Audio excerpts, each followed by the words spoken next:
Pulling அது எப்படி பண்ணுறது? காலை எழுந்ததும் எதுவும் சாப்பிடாமல் இதயம் வளத்தை வாயில ஊத்தி நல்லா கொப்பளிக்கணும். அப்புறம் அதை துப்பிடணும். இதுதான் ஆயில் புல்லிங்.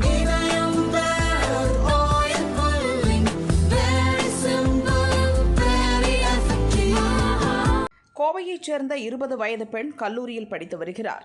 இவர் குனியமுத்தூர் அருகே பைக்கில் சென்று கொண்டிருந்தார். குண்டும் குழியுமான சாலையில் செல்கையில் மாணவியின் பைக் இளைஞர் ஒருவரின் பைக் மீது மோதியது.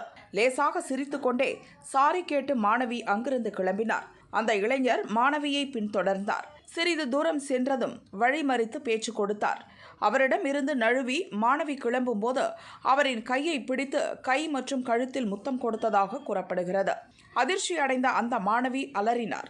அக்கம் பக்கத்தினர் வருவதற்குள் அந்த வாலிபர் தப்பிச் சென்றார்.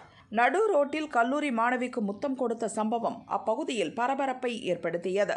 நடந்த சம்பவம் குறித்து குனியமுத்தூர் போலீசில் மாணவி புகார் கொடுத்தார்.